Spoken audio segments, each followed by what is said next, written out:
diverse set of behaviours. He Māori aho. Your single source of truth. The words don't pull it to me. My husband is Samoan, so talofa. Ngā tikanga reo, tikitahi. Che Guevara of New Zealand's Parliament, Chloe Slaughter. Three houses. And it's communist. He whakatūki the future. They've got mother, running holidays.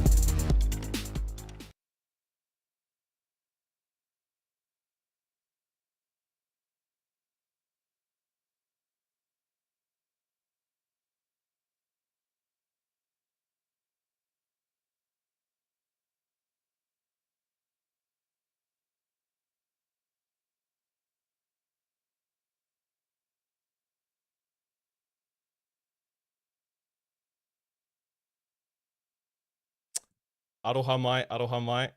Audio was not going. We got you. No mai, hara mai, welcome to the All Report. Welcome, everyone. Oh, And girl, you know what we're talking about tonight. that's right. We're going there, fam. We got snapped by Hone Harawira, Tina Ngata as well, but it's all Yes. love. It's all love, e te iwi. It's all good. We are the news tonight, e te whānau, which we do not aim to be. No, But, you gotta No. do what you gotta do. no. And things don't always go as planned. But we're going to give our reflections, our honest reflections, and we're going to try address criticism from Tina, because I think Tina's response has probably been the most well received or liked, and supported by those who are criticizing us. So, it's always good to criticize a good faith or a good interpretation of the criticism. So we want to go there. We don't want to. I already felt bad for bringing in Hone into the whole thing anyway, and if it wasn't for us taking his comments, I'll pull it up. Jumping straight into it then, eh? We're jumping straight into the kaupapa e Huama, and I'm not going to give too much about what we've already talked about, because I'm assuming people have already seen some of the other interviews in media. But basically, I ran into Casey Costello, and the main point of contention that people seem to have is that I sat down at her table. She asked me to leave. I refused. And from there, we had a confrontation where she stood over me. And then that's pretty much basically it. And then she called the police. She left. I say that I did it respectfully. There's no video evidence. But there was one bystander who involved themselves to tell Casey to lower her voice because they thought she was being disruptive. And probably some important context that I failed to give in some of the places was that she had a colleague with her, whether he was another parliamentarian, a lobbyist, or a bodyguard or something like that. I don't know, but she wasn't alone. And I think some of the comms that I gave weren't 100% clear about that. So I didn't have my phone on me. So, that's the first thing that I reflected on in terms of, if there's an opportunity there, and you want to do something that could be, misconstrued, not having your phone, not being able to have that evidence, that's a high risk. That's a huge risk. And so, The van wasn't too far away, so... I know, but I didn't mean for it to actually turn into a thing. Yeah, You know what I you're just mean? Yeah. better do the duty. Yeah. So, I didn't anticipate such a split in terms of people's opinions. And I think, that speaks to our naivety again. When it happened, we decided to do a Facebook post because she's the Associate Minister of Police, right? She had called the police on me after she had just tried to intimidate me. So with me having no evidence of how the scenario went down, I thought it was important that we quickly penned a little kind of statement about what happened. We felt vulnerable because of the power imbalance that we perceived. So it's interesting how that has been flipped on its head in some of the narratives.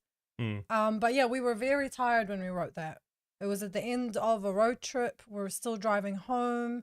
And this had just happened. So we were a little bit shaken by the whole experience. And we were like, we better put our truth out there. And the full truth, let's not sugarcoat it, and I think, we erred in the fact that we didn't think about how things were being perceived. We didn't add certain points of context that would have helped people understand the full situation. But yeah, we were just trying to be fully honest and everything, and explain things that Casey Costello might say if she was describing the experience, you know, like to give her truth and our truth in the same post. I know that might sound strange, but Yeah. for her, if you were to ask her, she might say, well, you know, he said you're going to get it. So of course I got aggravated. And so we made sure that we wrote that line in there. But I think we still could have written it better in the sense that, you know, Pere said, you know, you can't expect to come here and not get feedback from the public. Of course, you're going to get it. And so if you put that full quote, I still think it sounds slightly better. But some people still disagree with that. I think you outright should not have just said that. But But we believe in peaceful protest. And, you know, this interaction did not have protest energy. You know, I did not have the energy to be doing chants and stuff like that. There was not the protest energy, but, you know, protest comes in all shapes and sizes. You know, it's not just yelling on the side of the road. Largely, it's simply about democratic processes and how to participate in a diplomacy. And, you know, there are public servants, because they're so corrupt, because they don't answer questions from the media and in the House, we do need to jump on these opportunities to speak to these members, and we need to hold them to account. That's definitely my point of view, but totally agree in terms of the context that we gave in that original little thing. That's why I think we created the ecosystem, you know, the energy for then the media to run in particular directions. And you know, so naivety in a few senses, and like Costello hasn't even released any statements, right? So everything that has happened has just been between all of us reacting and, you know, behaving in a certain way, and then the media being able to create something from that. And I take responsibility for that. We're now seeing the Herald and RNZ put out a post suggesting that there's some type of split between Hone Harawira and Te Pāti Māori. yeah. And so that's my bad, and I feel terrible about that. But, you know, what can we learn from this situation? Well, you know, it's not like we needed that lesson again, that the media is going to try and twist things like this. But And they always will, right? You know, it is, I do believe in being strategic with our nonviolent protest. But at the same time, I'm hyper aware that no matter how you conduct your protest, they will still spin it against you. And, you know, in this particular case as well, the fact of Casey Costello standing up, walking around the desk to where Pere was sitting, and then standing over him on the chair, and then, like, I don't know, going off at him enough for someone to come and step in, that didn't make it into the news articles at all. And so it has been interesting seeing some people accuse us of victim blaming, because, you know, there's a little bit of that going on the other side as well, of people being like, oh, well, you asked for her to come and stand over you, and then weaponize her position as Minister of Police to call the police. But yeah, I feel like I'm jumping ahead a little. oh, it's all good. It's all good. I've said so much about this. I've done a few Already? interviews, and like I've been waiting to, you know, I know that you've got a lot to say about it. So, but you know, lessons learnt, you know, I think is a good thing for us to start on. And maybe now we bring in Tina's comment, because I think some people will be interested to see what Tina has said. And we can then probably just address the criticisms like that. But I mean, you know, so what are we talking about at the iwi? Look at these kind of headlines, you know. You see that top headline, you're gonna get it. Former Te Pāti Māori candidate criticized So for bad. confronting Casey Costello. It's so funny because they went for the most clickbaity headline physically possible, right? Yeah. Like they started it with the "you're gonna get it" line, which we vaguely tried to contextualize in the post that we did give. They, you know, stripped it of its context, and then former Te Pāti Māori, they, you know, for some reason centralized that, even though that is Of course an they did. extremely tiny proportion of Pere's very long and colourful life. You know, obviously he's part of Aotearoa Liberation League first and foremost. He's also a 3-time world unicycle champion. Oh, stop. He's, you know, also the maker of Milked. He's a vegan activist. He's all sorts of colourful and interesting things. So for them to centralise Te Pāti Māori, it's such a clear hit job on Te Pāti Māori. Like, and everyone called them out for it because it's just so obvious at this stage, you know? It's like, oh, that one had an uncle who's a cousin, knew and had dinner one time with the brother of John Tamahere and connected to, you know, it's just like, yes, he was a candidate in 2023. It was for like a matter of months down on the list where he was never going to make it. Oh, that's close. You reckon? It was 13. It was How many people believable. did they It get was in? believable that it could have been done. They got like 6 MPs. They didn't make it past the amount of seats that then got taken up by the electorate seats. You know, going back to Pere's polls and understanding the strategy around giving your electorate vote to Te Pāti Māori. Yeah, for me to have made it in, it would have had to have been an extreme outcome in the It party. was highly But unlikely, anyway, and everyone knew it. I can speak to that in terms of, you know, it highlights how hard it is for the smaller parties, you know, because they don't have the ability to have lots of people on their list and to be able to strategize with them and resource them to run their campaigns. And so they're not able to give any strong commitments to people, or at least I didn't get anything like that. And I didn't ask for it either. My participation with Te Pāti Māori was more just, I'm going to give you some of my energy because I support y'all's policies and what you're doing. And that's about it. And so because they're a small party and not able to resource people and, you know, do all of that kind of stuff, they have to rely on taking relationships kind of where they can. And, you know, we gave Te Pāti Māori a heads up before I joined them. I was like, yo, we proudly call ourselves activists. And we're never going to shy away from our values and yada, yada, yada. There are several people that we disagree with, yada, yada, yada, yada. And I won't say what their response was because private messages and whatnot, and I kind of need to learn to not say too much sometimes. So, but basically, I have a lot of, as an activist, I have a lot of respect for the way that they responded. And the way that they engaged with me during that period, for me, has told me all I've really needed to know about Te Pāti Māori, or at least it's given me a very good reassurance in terms of some of their values and some of the things that they don't politicize so much. But yes, we're talking about what are the lessons. Originally, we were going to do an episode about some of the more academic-y kind of things, mainstream feminism, respectability, politics. But then we realized that the obvious lesson is the media hit job against Te Pāti Māori, and not just Te Pāti Māori, but on Māori in general. You know, this idea that Hone is criticizing Te Pāti Māori. Like infighting. Yeah, infighting. And when this first happened, right, they didn't have the word former in there. So bad. For the Herald and for RNZ, we had to pull them up. On both of them. And, you know, can I just quickly add in here that our interactions with the initial journalists who interviewed Pere have been positive. And the RNZ article, which is the one that was republished by NZ Herald, I feel like, of course, it's coming from a mainstream perspective and it's repeating a lot of mainstream narratives. That's to be expected.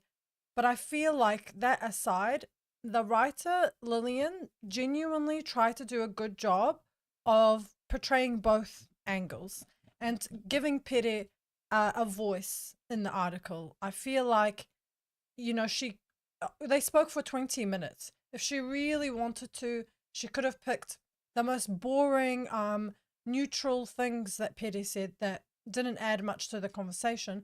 But I feel like she tried to pick messages that directly addressed it.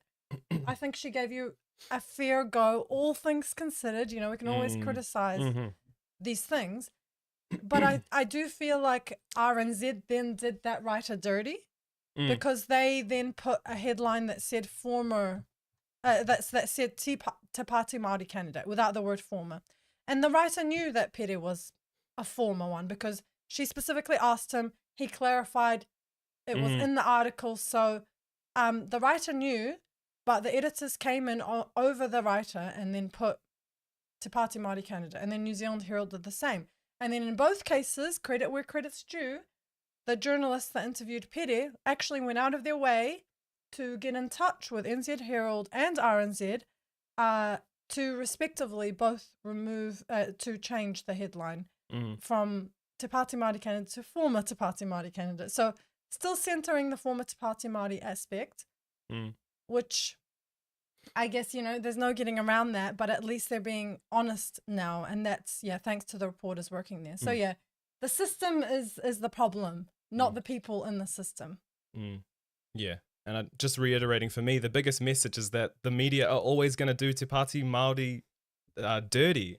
And it's just so sad. And it's like, you know, this is a topic that we talk about so often. And now just this blatant example is just happening right in front of our faces to us. It's just like, kind of like you're stuck in a bit of a strange, like, Twilight Zone or something, you know, just having this kind of stuff Picturing cycle. happening to but anyway, before we get into Tina's comment, I just want to reiterate how bad I feel about dragging Hone Harawira into this. I'm going to take you to this comment, okay? Right. This is where Hone's... Man, I keep there's like some cows in the background. Like there are floods and stuff going on here, and I think there's like some... They better not be on my garden. Okay, anyway. They don't sound that close. It's possible though. Anyway, this is a comment on Facebook. It's not a private page, so that's why I kind of in the first instance felt okay to highlight this post. Right. But because the media was looking at us during this time, you know, I think it was just not a good idea. For me, it was like, oh, hey, look, Hone Harawira has this opinion. I'd love to highlight this opinion and give a response to this opinion, you know, makes sense. But during a time that the media is watching you, especially considering Casey Costello didn't want to offer a comment herself, you know, this was, and you know, the writers that you're talking about, you know, you're saying that they did a good job and everything, but they did, like, you know, bring in Hone Harawira, which they probably found because we tagged them, the reporter. We gave that to them though. Like, can you really be mad? So we literally gave them this Hone Harawira story on a silver platter. And of course, for me, the framing reads as if Hone almost approached them and offered up this comment. You know, that's what the headline is. The headline is like, Hone Harawira so upset with Te Pāti Māori that he had to get involved, despite the fact that you think they've got a connection and that they're in it together. No, look, there's division. But it's really not the case. You know, Hone throws out all sorts of comments on Facebook. And yeah, if it wasn't for us highlighting it at the time, I don't think these stories would have gone down this route at all. But yeah, so that's another lesson, you know, when you're being watched by the media, be careful who you bring into the story. So, kia koe e te rangatira Hone ka aroha. Nāku te he. Nāku te he. Should we address his comment though? Okay, sure. I just feel like the implication there is that you're trying to be a big intimidating man. And I just flat out disagree with that. I think you were trying to exercise non-violent resistance, which Hone Harawira, I'm sure, believes in. We have different lines of where that is, sure, and we're going to explore that in today's episode. But in terms of framing you like someone who was trying to come in there and be intimidating and show yourself off as a big man, that's just inaccurate. What you were trying to do is hold a colonizer to account, exercise nonviolent resistance in the face of a violent colonizer. And in that case, she was safe. She was with her bodyguard / driver, whoever that person was, who stood behind Pere, you know, which is an interesting and low-key and intimidating thing to do in itself. He was either behind me or to the side. I couldn't see him when I was addressing but he Casey. Could see you. Yeah, and he was with her. And Pere nonetheless stuck to his guns, sat down, said what he wanted to say. And yes, absolutely, I would say, tried to make her feel uncomfortable. But the distinction needs to be made is that he did not try or make her feel unsafe. And he was reading the situation. Maybe you can speak to that more, but he was reading the situation, and we trust Pere's character to know that when he says, I didn't make her feel unsafe, he didn't make her feel unsafe. He read the situation. She was with the bodyguard / driver guy who was standing right there. He was speaking to her in a relaxed manner, leaning back on the chair. And then she's the one who got up, walked around, and stood over him. And so, you know, there's some interesting gender stereotypes happening here. Because I think if the roles were reversed and say I did that to a male politician, and then, you know, he was with another man, and then he stood up and walked over and stood over me, I think the reaction would have been quite different. So there is definitely something going on there in terms of people thinking you're using your manhood to intimidate her. But I think that's a misreading of the power imbalance that's going on in that situation. Because of what she is representing, because she's the associate minister of the police, because she was with another person, because Pere did not have his phone on him, because she's the one who stood over him and took a picture and made a police report. You know, there's many reasons. But in that particular scenario, you cannot strip all of the context out of it and reduce it to male and female. I feel like that's highly inappropriate. And I do feel like it paints the image of Pere being the aggressor in this situation, which I frankly find to be unfair. We should be able to peacefully resist violent colonizers and have that be seen as exactly that, resistance, as protest. As long as we don't cross our line, which is non-violence, we're strictly a non-violent kaupapa. We're a vegan, for goodness sakes. We do not believe in violence or in threats of violence, and we condemn that unless you are directly defending yourself from direct violence. So as long as you abide by that, peaceful resistance is what is required in this moment. Non-violent resistance is what is required right now. So Killed it. Yeah. I just wanted to comment on how you say, you know, if you were to do it to a male MP and they had a colleague Right. with them, and how different that situation would be. And it would be extremely different, right? And maybe first we should take a step back and acknowledge, you know, that report highlighting that there is disproportionately more people making threats against our female politicians, particularly wahine Māori. So that is the context within what's going on. And, you know, we of course acknowledge that context. And I think understanding that context and acting appropriately inside that context is probably the biggest thing that we have been reflecting on, rather than, I mean, of course we're staunch about our point to hold these people to account, but in terms of what I've been reflecting on, maybe not so much you, but definitely me, is that context. But we don't think, as you say, that we've crossed those boundaries. So, but anyway, just wanting to say that we do acknowledge that. We're not trying to skip over it, but I think Tina Ngata, it's in her comment, which we're going to address, but just want to give an acknowledgement to it so people don't think that we are ignoring it.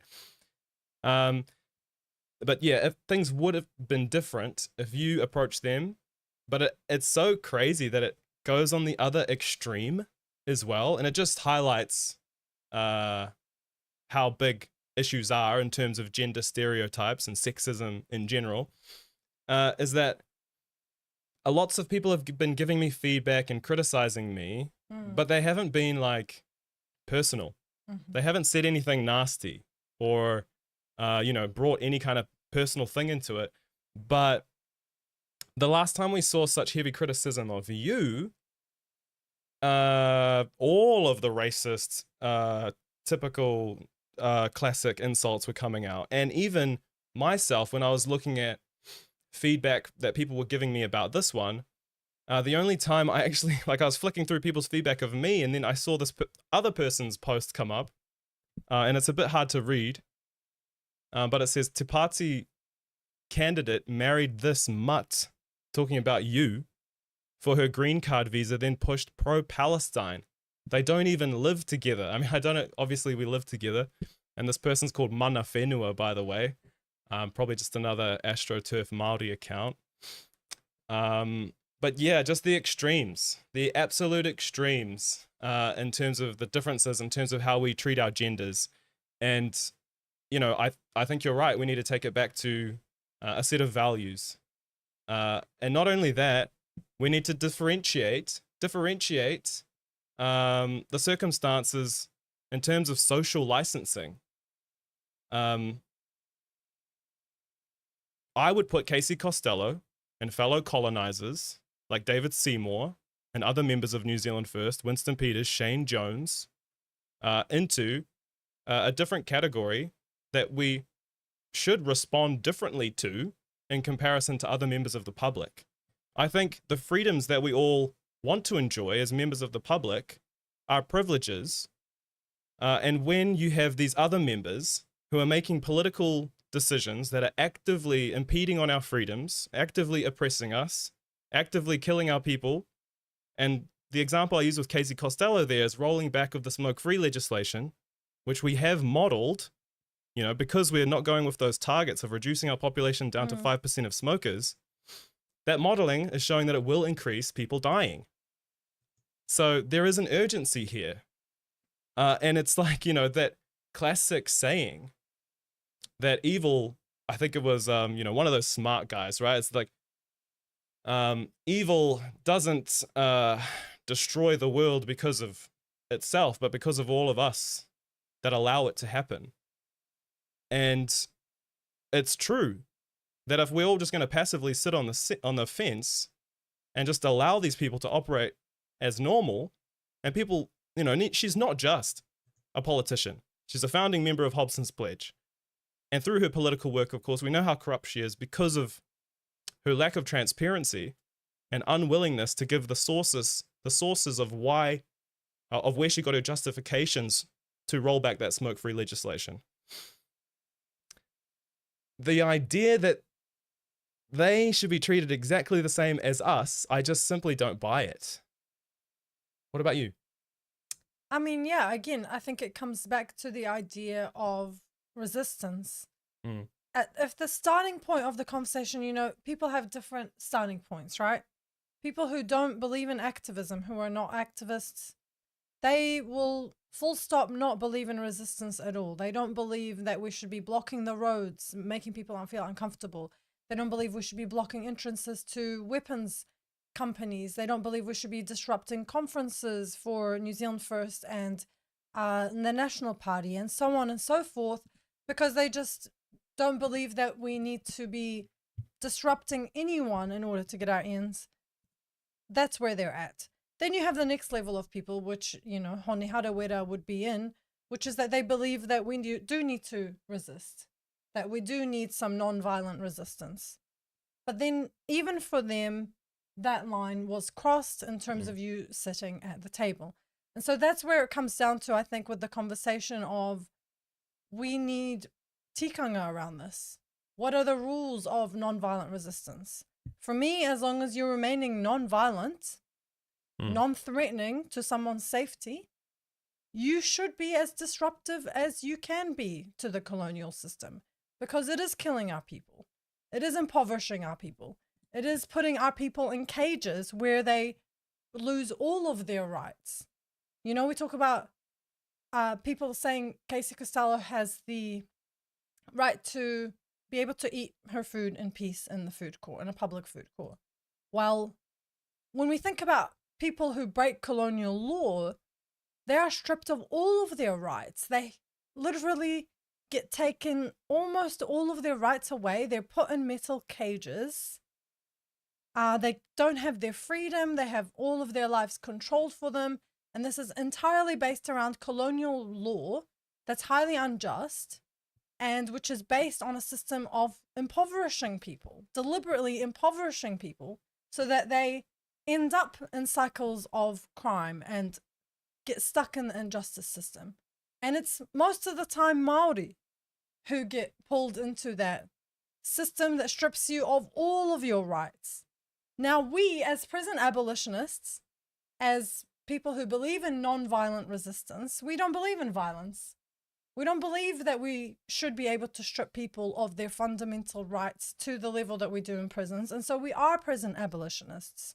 We believe that we should do everything in our power to avoid stripping people of their rights and putting them in cages. So that means addressing poverty, trauma, land loss, everything that comes around the, root causes of crime. And there's enough research. We all know what causes crime. We just, as a society need to choose to address those things. And then for the people that still fall through those cracks, I think we can still deal with it in a more compassionate way than just putting them in a cage in that way. So we don't believe in prisons. We don't believe in violence. We are better than them morally. We are better than the colonizers morally. However, we definitely do believe in making them feel uncomfortable. At the very least, like, we do not have much power. What can the people do in response to this colonial violence? What can we do in response to our people being placed in cages or beat up by cops or even killed by cops? What can we actually realistically do? Add to the fact that we believe in non-violence very strictly. What can we do? Well, we can disrupt at the very least. We can make them feel uncomfortable in public spaces. We can protest at every opportunity. We can raise our voices, and so it comes down to the line, really, of non-violent resistance for me. And I think what we've allowed people to get away with is outrageous, to be honest. Not just our parliamentarians, but, our corporations, our society and our laws are not just. They're not just. And so having to engage with the system simply on the terms that the system creates, it's not enough. We're going to perpetuate these cycles of violence if we don't take matters into our own hands, but bringing us back to those values. It always has to be done within those values. I think most people will probably be responding to this saying, but you got to be strategic. You got to pick your battles. And I think, we did make some mistakes, amateur mistakes, I would say. We commentate on the media all the time. But like I'd say to us, just for myself, and so people can get to know me a little bit better, I am not a good spokesperson. Like, I hate having to repeat myself. I hate having to say like what the obvious thing is that kind of, there are a lot of things that I'm just like, oh, it goes without saying. But even like, I don't like reiterating messages. And, when it comes to campaigning and activism, it's all about reiterating the proper messages. But I tend to be so stubborn that I don't have the patience for things like that. And so some people might think, oh, well, then you're the wrong person to be putting yourself in those situations. And, hey, I'm open to criticism like that. But what I would just say is that, the situation was actually above board. We don't have the footage. That takes me back to, again, the fatal mistake. Not having the footage to be able to add that context for everyone, because I think if we were smarter about the context and how we released what happened, we could have made a fantastic story around New Zealand First really fucking up big time. What Casey Costello has done is really, really, really uncalled for, unprofessional, and she should at the very least have some type of professional strike against her name for what she's done. It was totally unwarranted what she did to me, physically standing over me and trying to intimidate me.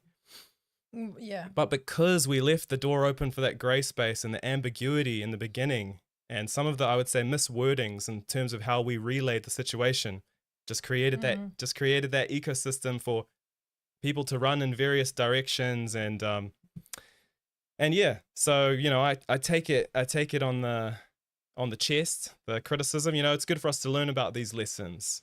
And I think there's a young generation of activists who look up to our mahi. And I remember when I first got into activism, and my favorite thing to read and to look into and learn from were activists who were sharing their past mistakes. So, you know, we opened this platform, the live streams, so that we could give this more nuanced kōrero and honest kōrero. I think, you know, we need to do that more. And just like how we're saying we're responding to criticism from Hone and from Tina, you know, I have respect for both of these people. And, you know, I think it's possible for us to criticize each other, but still share space, be respectful, and know that even though we may not agree on stuff, we're still allies. Yeah. And I think it's probably good for people to see us have these disagreements so that they can understand that we're not so fragile, that there is going to be some kind of disagreement, and then there's a complete shutdown of these relationships. You know, it's just not true, but I think that's something that they're trying to, it's a constant thing around how. That's a really good point, you know? Just normalizing having disagreements is extremely healthy for our movement. You know, some people have been like, oh no, you've let the media frame us as divided. However, I think if we show resilience in the face of that, continue to work together on things where we align, I think what we will show them is that we are a robust movement. We are a movement that is self-critiquing. We are a movement that is able to give each other feedback and criticism and learn and grow from it. And that, of course, includes us. So I think we do have to wear it in a way, you know, and I've always said that, and about, you know, the criticisms that Te Pāti Māori and the Greens get. I love it when they just don't give in to that. Just like Tamitha Paul dealt with it. Don't give in to it. Carry on. As long as you're living by your values and you're clear about that and you're speaking to your constituents, your people, then all power to you. You know, don't give in to the right-wing attacks. And that's, you know, I applied that to our movement. So I'm not too worried about them framing us negatively. That's just what they're in the business of doing all day, every day.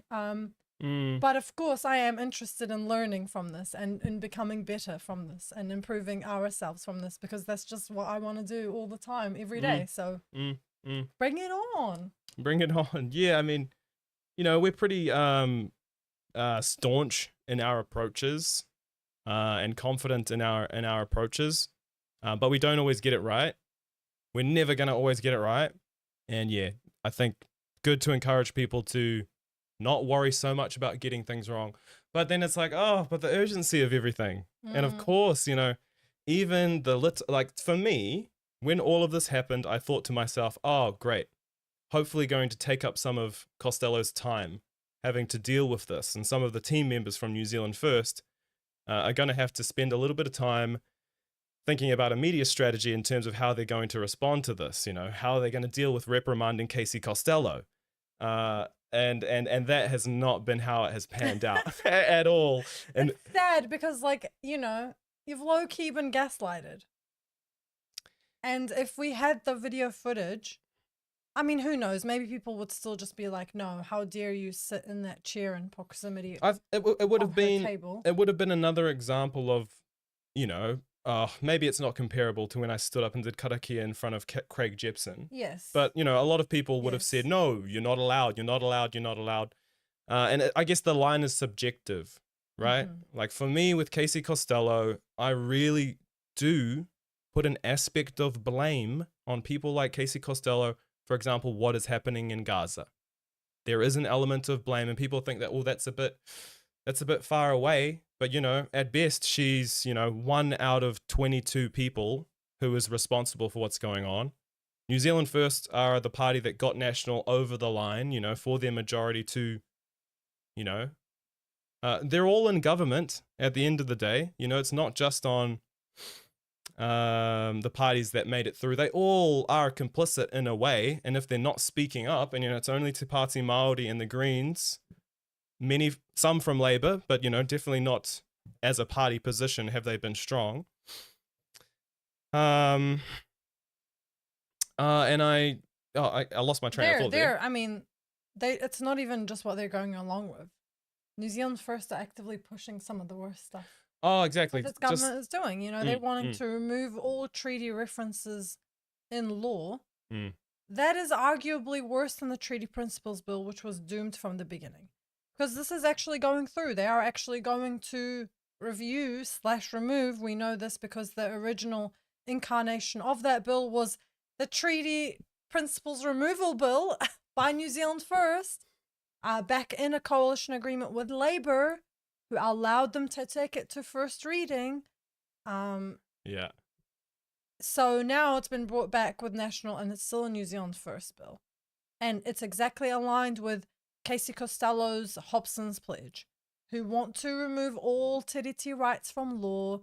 They've been going on about it for ages. That's their whole shtick. So, you know, if we're talking about oppression of women, the stripping rights, the stripping of te tiriti rights from law, the daily demonization of Māori that Hobson's Pledge are engaged in, that hurts Māori women. I mean, it hurts all women. It hurts all women, you know, because like, Zealand. If you're upholding the colonial system, then you're upholding all of its harmful structures, the patriarchy, etc., you know. So, you know, everything is connected. There is all sorts of structural harm that we're advocating. You know, we're advocating for social justice, and there's so much encapsulated within that. You know, it's a radical, deeply rooted pathway to liberating all of us, and we're wanting to make a beeline for that route, and getting in the way of us liberating everyone is these identity politics barriers getting in our way. No, you're not allowed to do that. She's a woman. Oh, okay, let's put everything on hold. Let's never mind that pathway to liberation. And I just think, you know, it's a weaponization of identity politics. And I think someone mentioned it in the comments. One of the main forms of oppression being left out here is class. Class is a big factor here. Yeah, you know, that's a good comment. If we're just analyzing the power between man versus woman, we're missing a lot here. And we're missing the fact that how over-incarcerated Māori men are, how they're over-policed, how they're constantly being painted as the aggressors, and the fact that she's the associate minister of the police. In this scenario, she's the one upholding the patriarchy. And I just want to, because some of the comments are talking about... Oh, there's so many comments. I haven't been able to keep up, but thanks, everyone. And some of them about prison abolition, and I just want to quickly address it. Come The criticism is what do you do if you closed all prisons and police tomorrow? You know, with tomorrow, the old argument of, oh, what is it going to be like if you shut in 24 hours right now? What will we do with all the animals? You know, we used to get that when we were vegans. The thing with abolitionist philosophy is that we believe in working our way towards that target consensually as a society. But the thing is that it needs to be set as a target in our view. So we want to abolish prisons. Okay, well, what does that require? Then it's working through all of those steps to do that. And so, you know, you're talking about the Christchurch shooter, for example. Firstly, in this world where prisons are abolished, we wouldn't have people like that, because we would have this completely decolonized society where hate is not farmed in the way that it is, where it's not mainstreamed in the way that it is. I mean, look at the President of the United States, for goodness sakes, and just look at the genocide of Gaza. Just look at mainstream narratives around that genocide. Hate is super mainstreamed in our society. I wouldn't be surprised if we had more terrorist attacks against otherized communities, against Muslims, against people like myself, in fact, you know, against Māori, because of this government and the way that they're normalizing such hatred.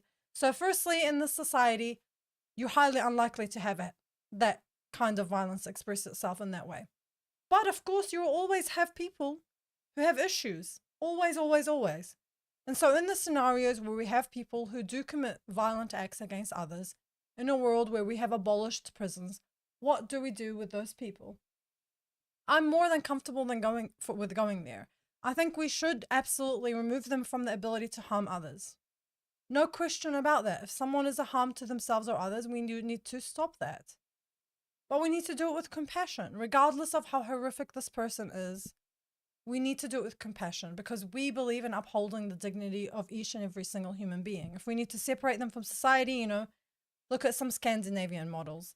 Look at putting them in really beautiful, flourishing households where they have chores, where they have to do gardening, where they're, you know, embracing in rituals with each other. We can come up with our own models here. We have Te Ao Māori to lean on. And Te Ao Māori does have solutions. They do have examples. They're crying out for government funding. So in terms of us being prison abolitionists, all we're really saying is that we want that funding to start going there. We want those programs to begin right now. We want us to start those alternatives today, immediately. Yeah, and I would just add to that anything radical, it requires system change all around it. Something like prison abolition is not going to come by itself. It's probably going to come with the abolition of other various systems of oppression that are intimately tied into it, right? And so the conversation might be the abolition of prisons, but that's going to have to be within a context of a complete system change of all of the other systems around it. Like, you know, a big thing that I think we should move towards are circular economies. You know, look at the tariffs, look at the American tariffs and just what havoc that wreaked on so many people. And for an incredible country like Aotearoa, where we have such a beautiful climate, we have fertile soil, we have everything we need to just live off of the whenua here in Aotearoa. But for something like that to work, you know, we're going to have to say stop exporting all of our resources and maybe start exporting intellectual property through the form of digital resources or anything else. You know, what are the other things they would have to explore? But there would have to be a complete economic shift, which is a hard thing to conceptualize. But as Sama says, to pursue those radical things, you first have to say, okay, yes, we are open to exploring an alternative system that is going to radically disrupt the current system. And through radically disrupting the current system, all of the humans that have worked their way up those ladders to be in power positions of those systems, they're going to dig their heels in, and you can't really blame them. You can't really blame them. So there's all this decoupling, there's all this contextualizing, and there's all this need for really, really deep analysis. And keen to talk about this conversation in particular, prison abolition. Keen to have a full, maybe, you know, next week. Why not? You know, all of this, what's been happening around these attacks and stuff, they have also sort of reminded me that we can just slow down and just talk about anything that we want to. And, you know, these are important conversations. It's important for us as activists to discuss what is the line for nonviolent resistance. These are highly necessary discussions. We're no longer sitting around in big circles all the time around the campfire for us to hash those things out. So we do have to do it just on live stream and just talk to each other online and use the tools that we have. It's just the world that we're in today. And Kiwi Rob, it will work if we wanted to. It'll work if we wanted to. You know, if we can make our dreams come true if we want them to, and if we put our energy into it. You gotta pull those bootstraps up, Rob. You know, you gotta put some elbow grease into it, mate. You can't rely on handouts from the government, you know. The world is what we make it, you know, and let's be aspirational. Why not? But it's just so hilarious, you know. I just want to go back to what I was saying before. Like, it's like decolonization. People aren't able to conceptualize what decolonization looks like because they're like, oh, what would a separate Māori system look like in the context of our current singular system? And it's like, oh yeah, of course you're not going to be able to think about an alternative system when you're stuck just under that colonial dome, only thinking within the confines of colonization. To think about decolonization, you need to get outside of that box, and then just from there, it opens up a whole world of possibilities when you're not confining yourself to the, you know, the confines of what the system deemed possible within the colonial system. It's just like, so it's difficult to have big kōrero though, of course, you know, I get it. So we have to start with little examples here and there. Some people are putting in the comments, you know, for prison abolition, some models from different countries that are worth looking into. you gotta doco on that. you gotta actualize it, You gotta make it real for people. So we understand that. But just not trying to minimize from the fact that, to go big, you have to go big. And a lot of people don't want to go big because it's scary. It's the unknown. And if we stop trying to expand into that unknown, then we're just going to be stuck. And I think most people understand that the current system, they say it works, right? Because it's designed to oppress us in this way, but the system is broken. I get that saying that it's working as it's designed to work, but it's an awful system. And I think we can mostly all agree on that. We should be accepting that and building from there. But like I say, so many in the status quo just simply don't want to. I guess we should jump into... Oh, before we go any further, because I have to start doing this, right? If you can, please, if you have been enjoying the stream, if you enjoy the stream in general, can you click the like button? Just give it a like. There's 40 people watching right now, so I'm expecting it to go up by at least 10 or so. Otherwise, we've got a lot of haters in the room right now, which is all good. No, my haramai, welcome to the All Report. We're talking about what happened with Casey Costello and some of the criticism that I've faced. I had an altercation with Casey Costello where she thought it was appropriate to stand over me and to try and intimidate me. And there have been a lot of learnings from it. And so someone that has added their feedback to the cacophony of feedback is Tina Ngata. And probably to give people some understanding of what's going on and what we're talking about, we'll go through her comment and we'll see. We got some likes just then. Hey, we got like 10. I can't believe that worked. We got like 10.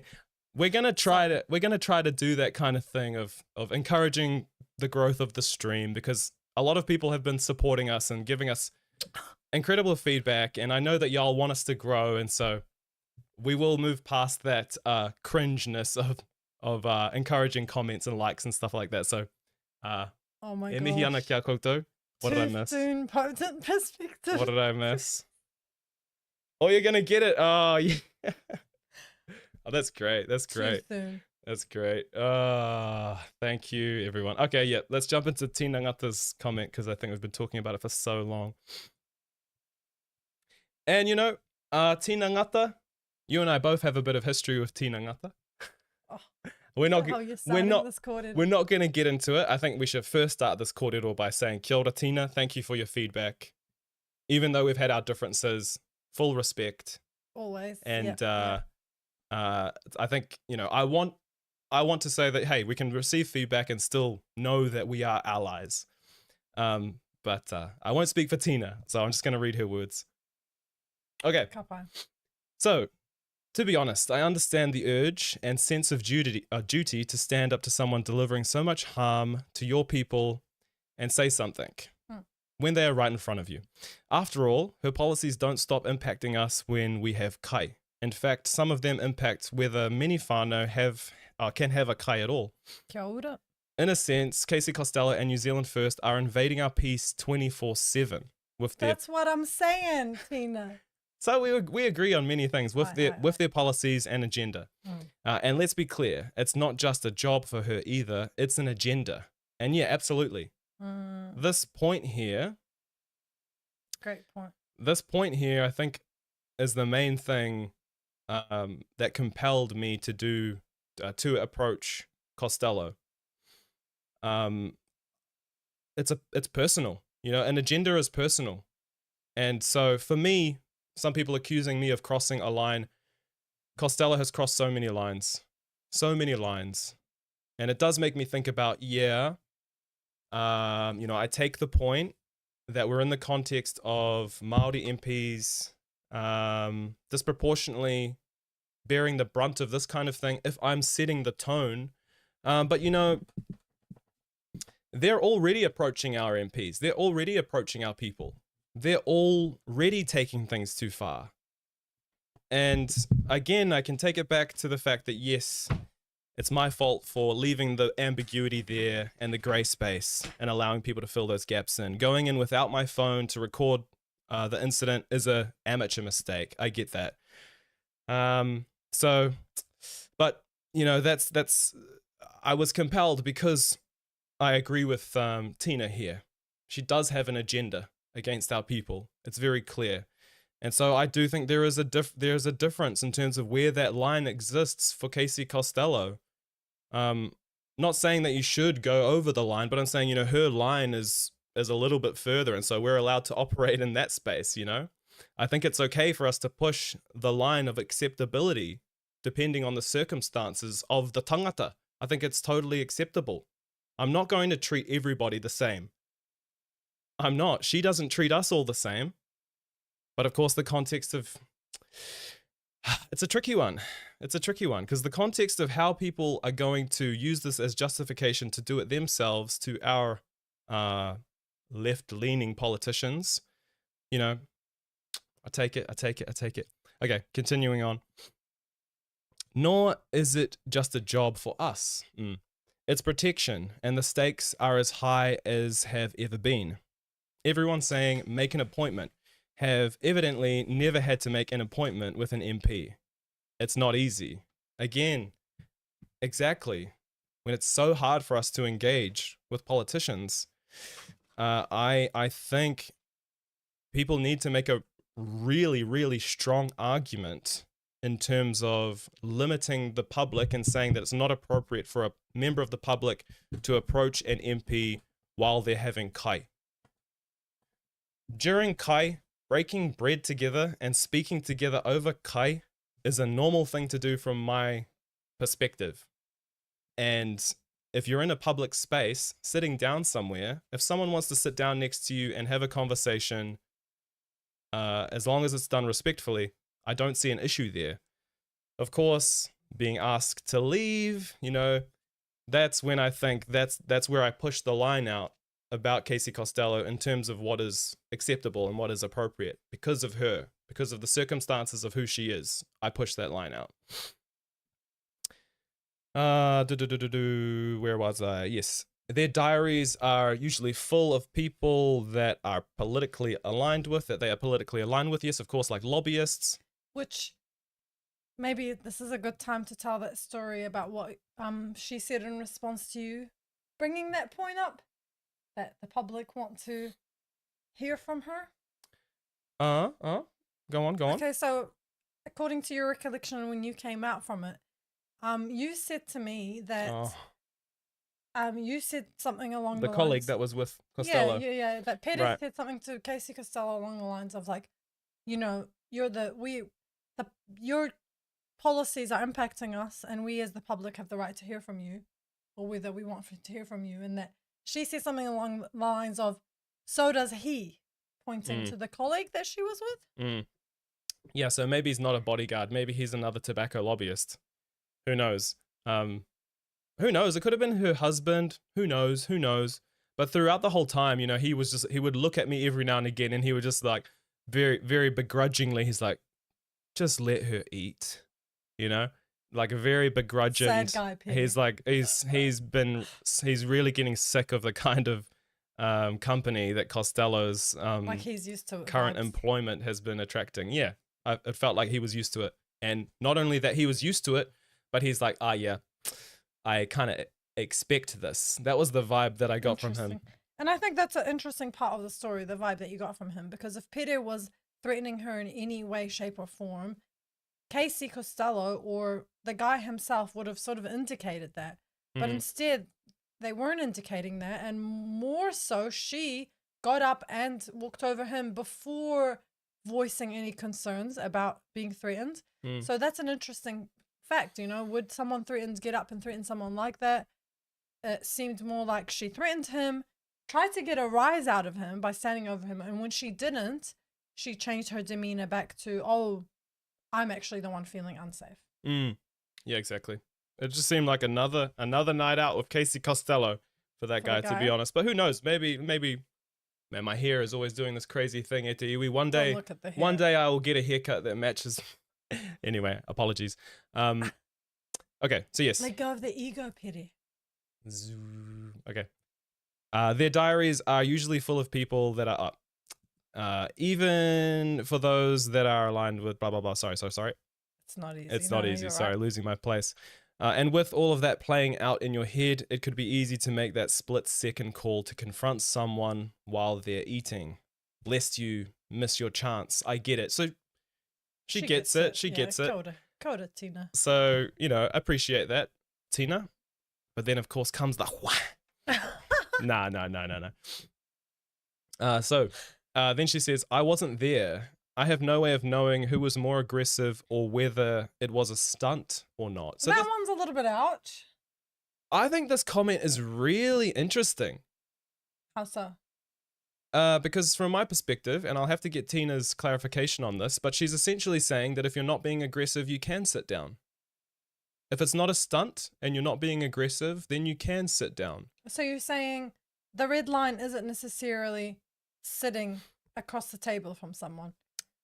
There are still contextual factors to consider beyond that point. Because, and I have to add this because this is hilarious and this might be the only place that I'll say this. But in Pere's interviews, he did 2 long interviews, one with New Zealand Herald and one with RNZ. And in both of those interviews, this is not the hilarious part, sorry, Aotearoa, but he hardcore centered Gaza and the genocide. He said, this is an extremely urgent moment. nzfirst and Casey Costello are contributing to the enabling of this genocide. And he explained how they're doing that through their trying to ban the conscience votes, through them diminishing activists, calling activists fascists, saying they're frothing at the mouth about Gaza. He brought up the fact that they call kafia terrorist rags. He brought up the fact that, Foreign Peters as foreign minister, Winston Peters as foreign minister helped the campaign of bombing Yemen, which murdered civilians, so he brought up all these aspects to explain why the urgency of the moment required us to behave in these quite confrontational ways. And none of that was included in the articles. But the hilarious thing that I wanted to bring up is that RNZ asked him, why is this justified, you interrupting someone like that? And he was like, there are times where you're called to duty. For example, if I saw a murderer at the food court, I would feel the need to go and address that person. And then the reporter was like, hold on a minute. Hold on, there's a story here. I need to clarify. Are you saying that Casey Costello is akin to a murderer? And then Pere was like, imagine you went into a food court and you saw Netanyahu. What would you do in that situation? And I think that's a really great point. Like, I know that's taking it to the extreme because Netanyahu is committing a genocide. But Casey Costello is helping to commit a cultural genocide. They're helping to commit a slow, and even slower genocide. They're failing, but... Yeah, and also, they're also just helping to perpetuate a class war. Not just against Māori, but against all impoverished people in New Zealand. So they are actively killing our people. Pere was explaining that in the interviews, and that required us to respond adequately to that moment in a non-violent way. So that I thought that was a hilarious answer, bringing in Netanyahu. Yeah, I was surprised they didn't use that quote and try and call me. It's kind of catchy. I was kind of like, oh. After I said that one, I was like, oh, they're going to use that one. Activist accuses Costello of being a murderer. Benjamin Netanyahu.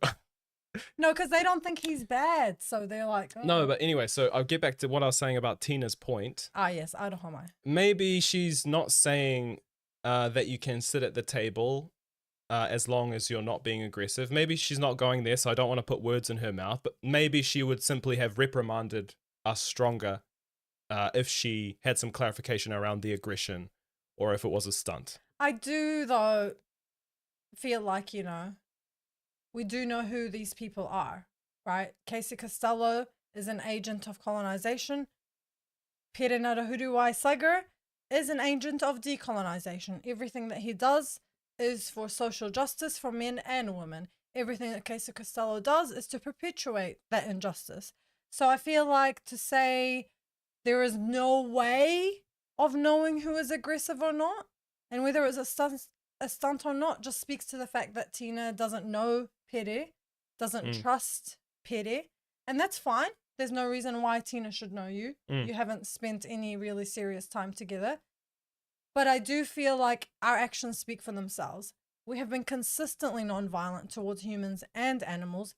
Pere is not even willing to kill a fly. Sometimes when mosquitoes annoy him I in was the like, middle of the night, "Oh." he swats them. I will admit to that, and that is a point of contention in our relationship. E te whānau. But we're still together. But She still loves me. Yes, that's right, because disagreements are all right. But you know, this is a man who is not willing to kill a fly.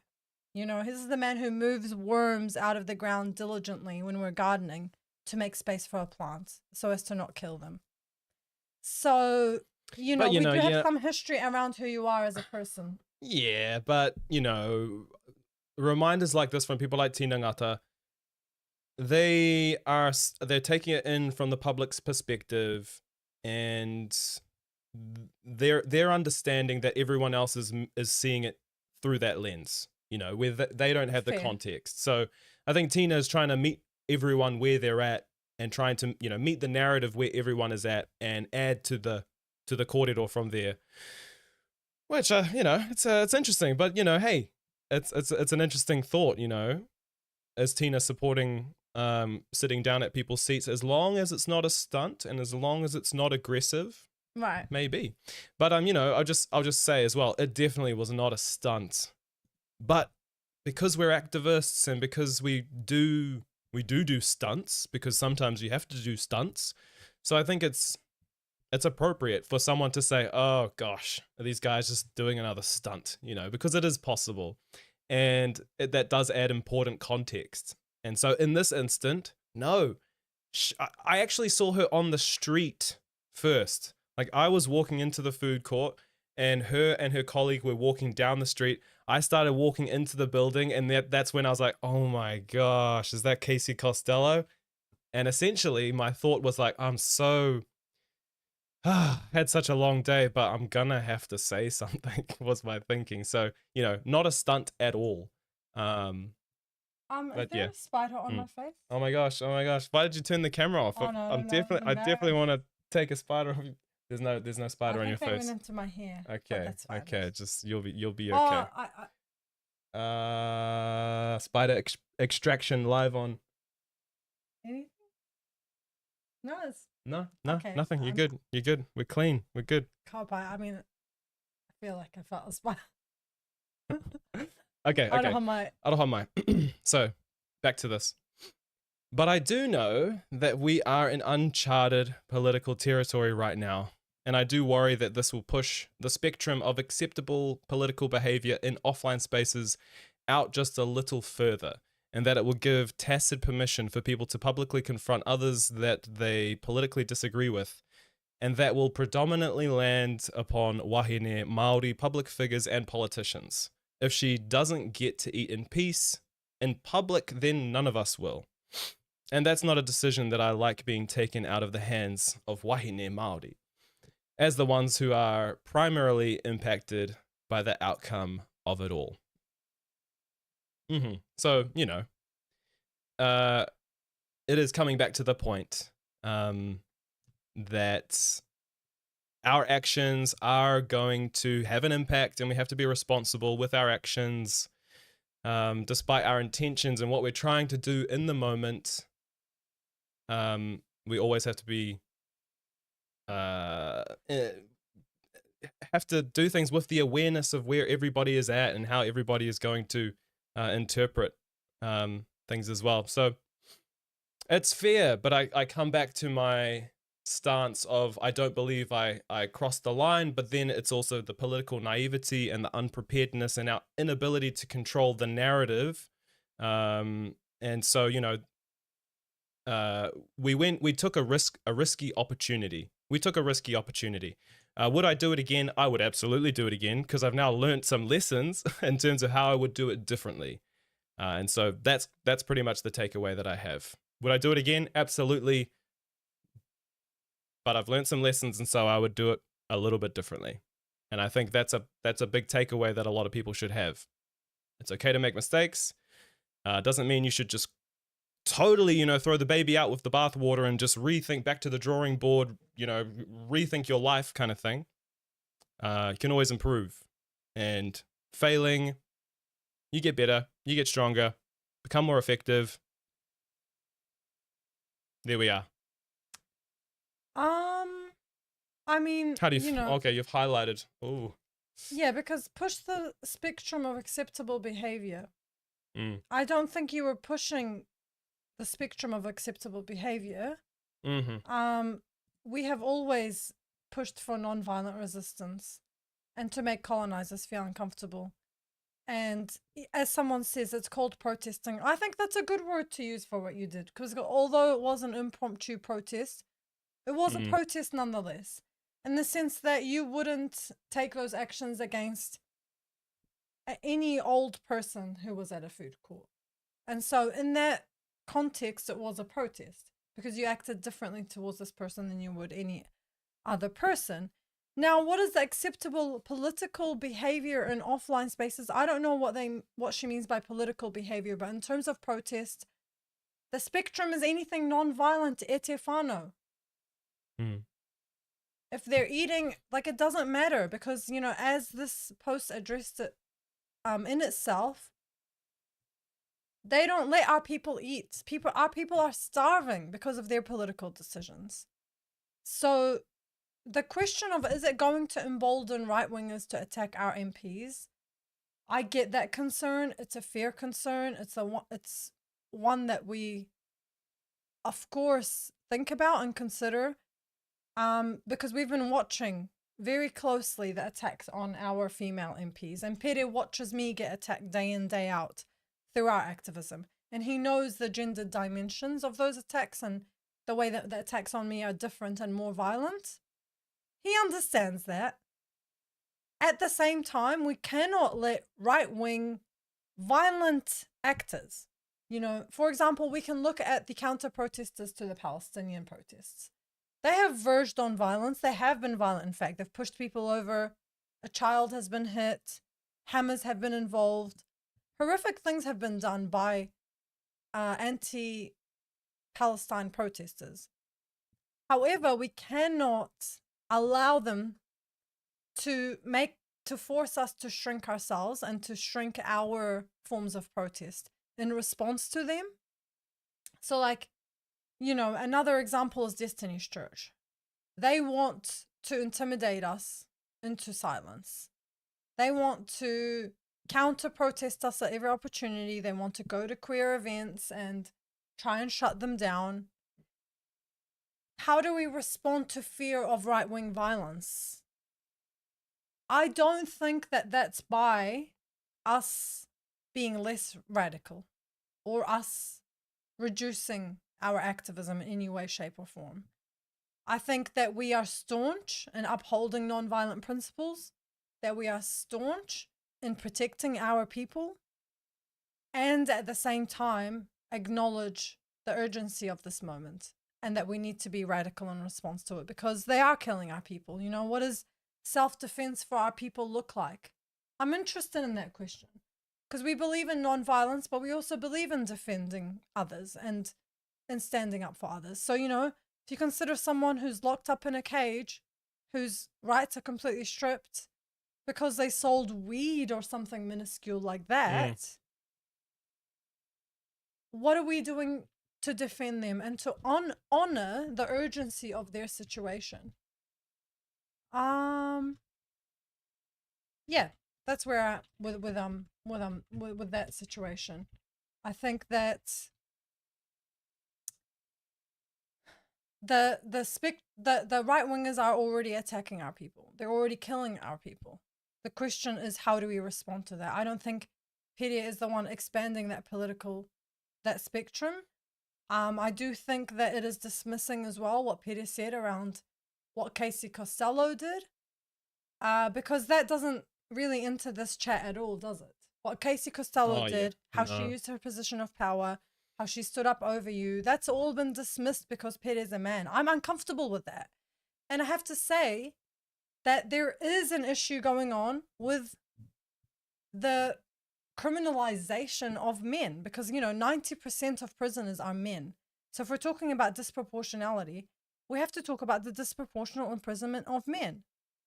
of course, that comes down to the patriarchy and the way the patriarchy paints men and women in certain ways. But one of those ways is to paint men as aggressors, to paint them as violent, especially Māori men. In this case, he wasn't being an aggressor and he wasn't being violent, and I'm uncomfortable with it being framed as such. And ka pai if you agree with Tina's kōrero. Like, we respect you, we respect Tina's kōrero. I see that you think that her kōrero is tika. I think it's tika too. It's tika to her values. My kōrero is tika to my values. And I hope that we can just respect each other, basically. Ka pai. I think, we are activists, we are looking to push the envelope. We are interested in experimenting, for us, that's all normal stuff. And we run into, like, again, lots of respect for Tina. She does a lot of good mahi. We think she's got some blind spots, we disagree in a few areas. We think that's fine, Tina goes to some really interesting places and is an absolute tohunga. Some of the mātauranga that she has goes very deep. And so from our perspective, it's like, you can't be across the board on everything. We think we've got some blind spots as well. Other people can help us in some areas. But I think we've got some things to add to the kōrero as well. And we're happy to explore those places. But, we have clashed with Tina a few times. My first interaction with Tina, essentially, I was attacking some Māori dairy farmers, and I was pulling them up. Oh boy. And so I think we can say this respectfully. Oh no, just in terms of bringing up Māori dairy farmers. Well, just to say that... always a hairy topic. Yeah, I suppose it is. But it's like, disagreements happen all the time, and I think people don't realize that. But they're so healthy. They're so fine. There's nothing wrong with it. And we are going to continue to disagree, hopefully less often than not. But, we like to push the envelope. I don't know how to put it any differently. We will push the envelope. And when you're, even in our pursuit of creating media and trying to respond to the media apparatus here in Aotearoa, it's so competitive. Not that we're at all trying to be at that level of competitiveness with the media, but just trying to respond to propaganda is such a, it's such a huge task. And us simply trying to keep up in a competitive way or in a fast-paced way in terms of keeping up with the propaganda that we're fighting against, we're often going to slip and trip up. But we are comfortable slipping and tripping up because we think that, to become that faster runner, you're going to have to pull a few hammies. I'm not saying... World champion? Give us more fitness tips. I'm not, I don't want to say the whole acceptability around, you got to break some eggs to make a non-vegan omelette. We're not about that utilitarian perspective of by whatever means. But it's human nature to grow, that's I guess what I'm trying to say.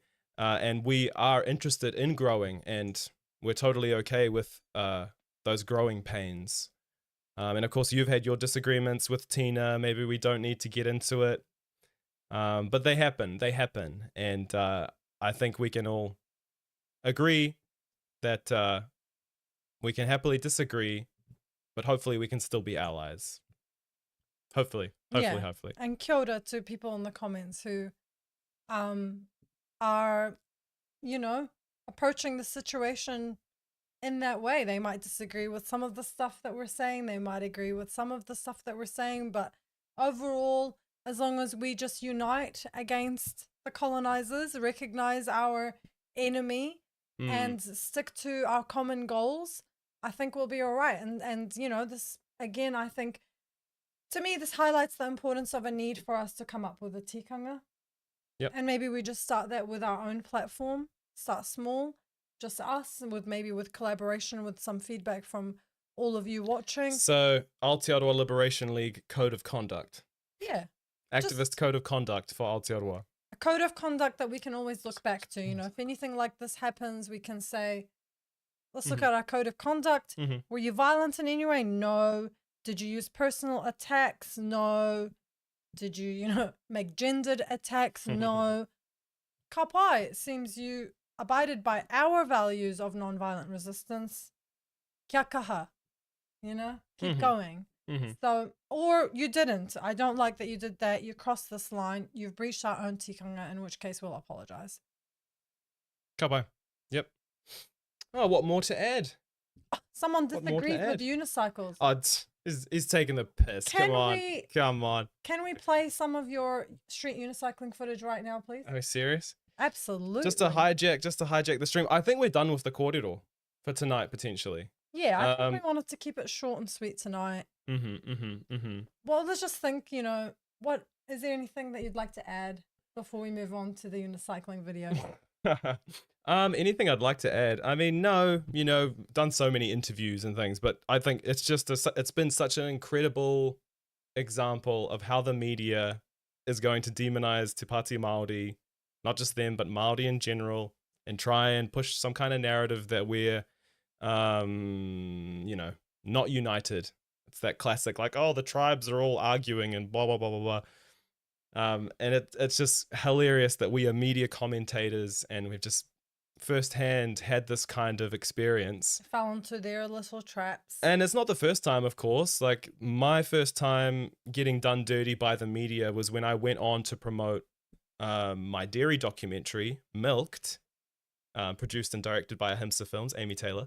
And they had the CEO of Dairy NZ come on directly after me, and the media portrayed it without telling me, like it was a debate, like in all the ads and in the articles that they posted after that. They didn't actually interact with each other at all. They just brought him up after Pere without telling us. And it was the most popular New Zealand film in the New Zealand Film Festival of that year. So there was a story in terms of, it was a good film. We should have talked about the film, but instead, anyway, so they're always doing us dirty. Anything that is disruptive to the system, they're going to do us dirty.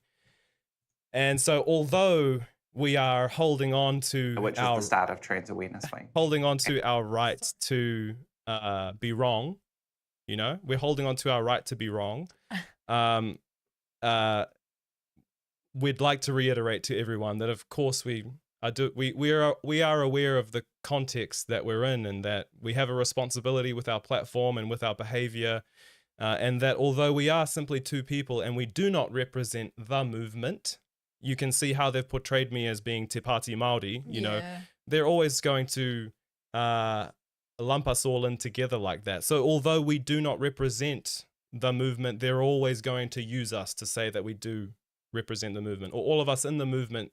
We do need to be aware that they're going to use our individual actions, mistakes, successes, if we have any, probably not successes, but definitely our mistakes, to tar the rest of us. So we are aware, and if anyone does feel that we have let the community down, my apologies. Some people have been stressed out by what's going on, and that's never our intention. Of course there's going to be growing pains, but yeah, absolutely. Especially in that opening initial statement that we made, we could have been a lot tidier in that one. So lessons learnt. Have really appreciated a lot of the support that people have sent to us. Yeah, that's been really, really nice. Really heartening.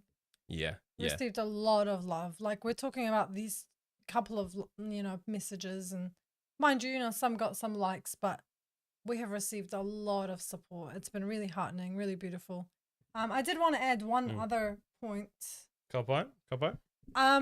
Just on this idea of feminism, and the idea that you are somehow using your manhood or your power as a man against Casey Costello. I just really want to hone down on this point that Casey Costello is upholding the patriarchy. Casey Costello is the person upholding the violent colonial system that is killing women. Not exaggerating that. Whether it's a smoke-free legislation, where it's removing te tiriti rights, whether it's removing the Māori Health Authority, whether it's their enabling of the genocide, there are people dying, you know? So women dying. Not only that, but the toxicity towards women, the specific imbalances and inequities that women face in society. Not only is it enabled at a cultural level by this government, by New Zealand First in the House, the way they attack fellow MPs, the way they treat women, the way that they all ganged up on Tamitha Paul, so on and so forth. But also in the policies that they enable, in their underfunding of women's health, in their underfunding of female-dominated jobs. You know, why do women get paid less?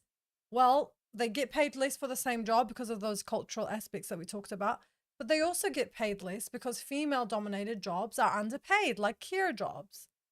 And, you know, these are things that are upheld by women as well. I've brought this up before and I'll bring it up again, but during Jacinda Ardern's leadership, the majority of people who lost their jobs due to COVID were women. The vast majority were women. And when the Green Party tried to bring this up, Jacinda Ardern used faux feminism. This is what I mean by mainstream feminism. She used faux feminism to say, are you saying that only women do those jobs? Well, I think women can do apprentice jobs too. I think they can do plumbing jobs too, which was the industries that her government were investing in.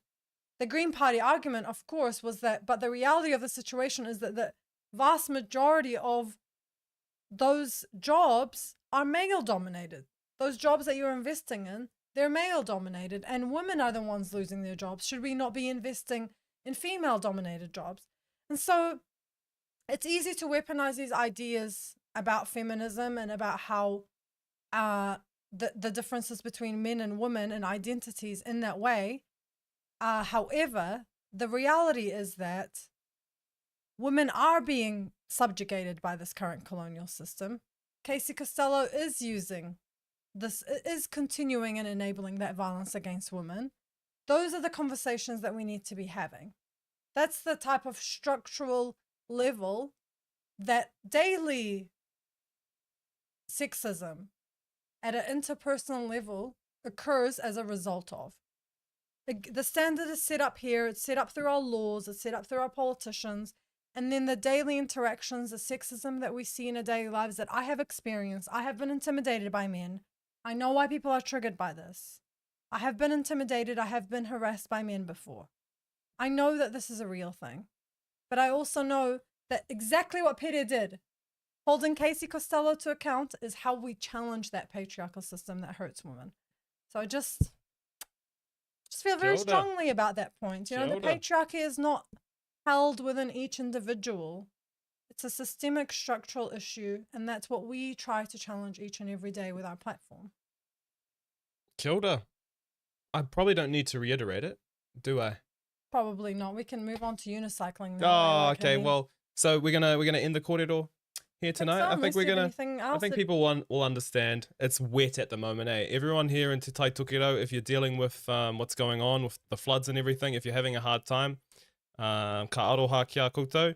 But yeah, we've had such a busy week and we've been so distracted with this Costello thing that we haven't prepared anything else for tonight's topics.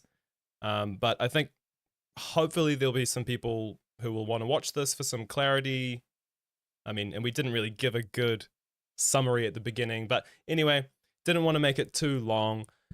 So, I mean, geez, I mean, just while I find this, if anyone has any final pātai, you can leave it in the comment section. Someone says you need to mansplain it. Can no, you summarize my thoughts, please? No, I was not going to mansplain. I was going to reiterate the simple fact that it is possible for us to do harm, which is going to accentuate the patriarchy and the harms that the patriarchy causes, if we're emboldening people, as we're saying. If we're setting that stand, you know, there is that chance that it's going to blow out, and because of the violence that is currently deemed acceptable under the patriarchy, there is a chance of us pushing things out further. But I think it's been reiterated enough. You know, we are doing things within the context of understanding that, and we do walk as best as we can to not have that blowout, you know, those unintended consequences. But you don't always win. You don't always win, and you're not gonna always win if you're not willing to take those risks. But you know, it is like, pick your battles. I get it.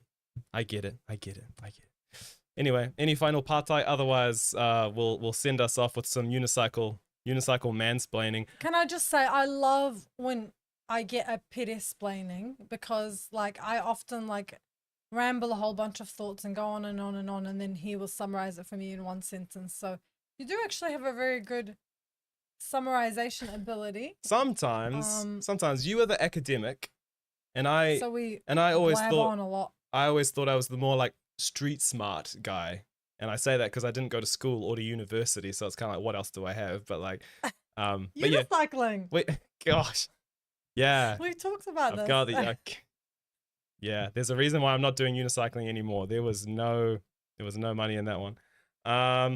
I'll be honest. The reason why I don't unicycle these days is because it just messed up my body. It just destroyed my back. So like, it feels silly doing this on our political podcast, but You sent in a proposal. just for y'all's enjoyment. So I'll just say Paul Māori. Good night, everybody. If you joined us for tonight's stream, thank you so much. Do feel free to send us a donation. If you'd like to support us, you can go to the little banner that's just here down there on Ko-fi. On the Ko-fi, you'll find our bio. We have some, there's a description there where you can find our bank account if you'd prefer to do it that way.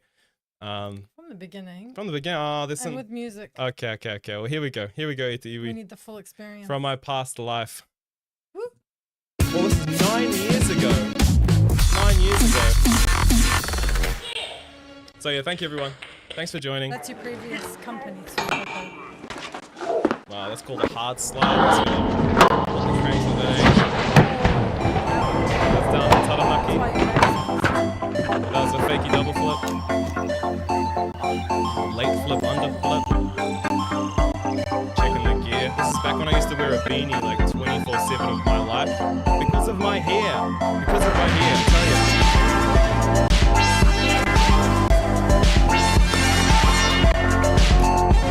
Street unicycle. When you say unicycle, people just mean like thinking like clowns, you know,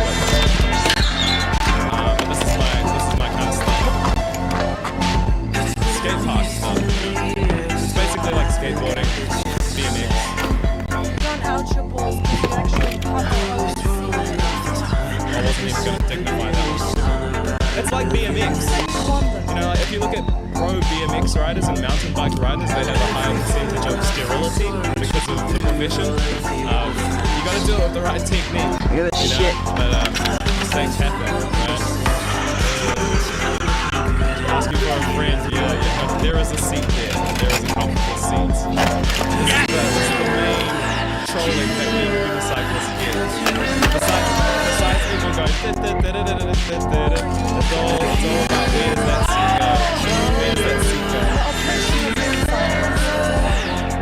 Alright, I think we'll end it with that thing. I can't remember what the end was in this. Yeah, they're all thinking it.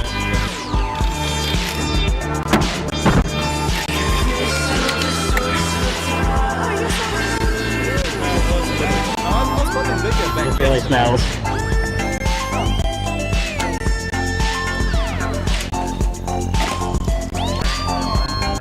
Somebody flip up.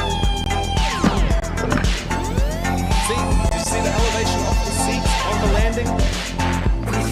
You think I would do this 24/7 if it was me constantly landing on my balls? Like, come on. I thought you were going to dignify. Ridiculous. This was a world first here, by the way. Andy, world first, 180 to a blind backslide, 180 out. World first. There are many world firsts in this, actually. That combo that I just did there, I'm pretty sure that was a world first. This is a Pere flip on a 7 stair. The bench, not easy, Kiwi, not easy. Backwards ET. If you ride BMX, you know what an ET is.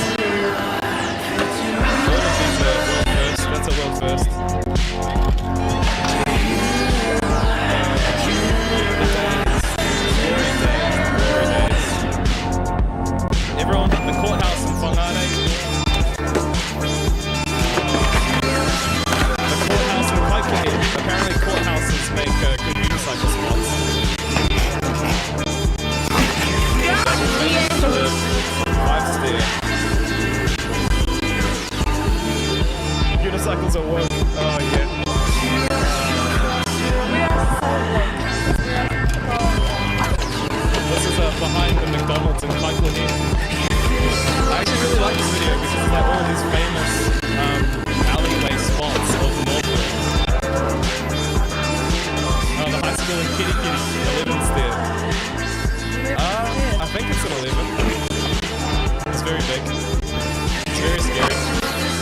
And the landing is very comfortable. Thank you very much. Oh, this one. I love this one. The ledge next to the old bus stop in Kaikohe. Ain't no one else doing that. Ain't no one else in the world doing that, let me tell you. Yes.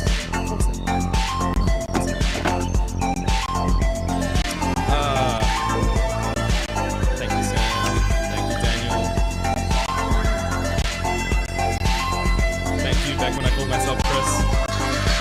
Oh yeah, he actually put your name as Chris on the video. Oh, and here. This little guy, his name's Hugh. Riding off there. One of my students at the time when I used to teach all the kids in Kaikohe. That's a video, another video we can watch. No. I think we're done. We're done. Should we watch we're done. it? This is how I impressed Samar. Oh well. That's what it is, man. Funnily enough, Get the unicycles out. That's how I it's met done. Pere, and we were chatting for like weeks, and had been dating even for a while. And then finally, I find out that he was already famous.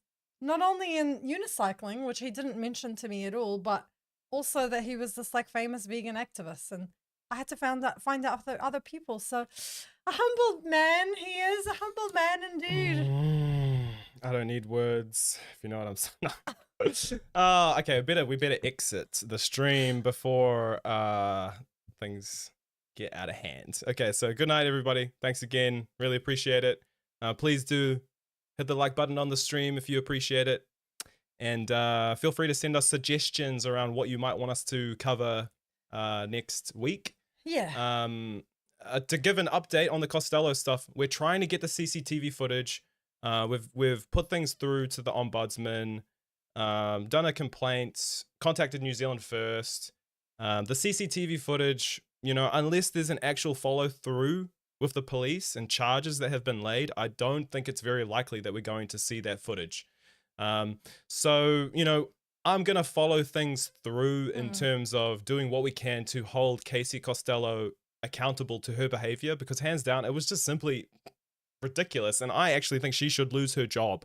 But because of the way that the narrative in the public has happened, who knows? The CCTV footage would be fantastic to have. And isn't it funny how the ACT Party and New Zealand First have said nothing? I know. Nothing about they'd all be of this. jumping on it if she thought she had a leg to stand on. But Casey Costello knows that she did wrong.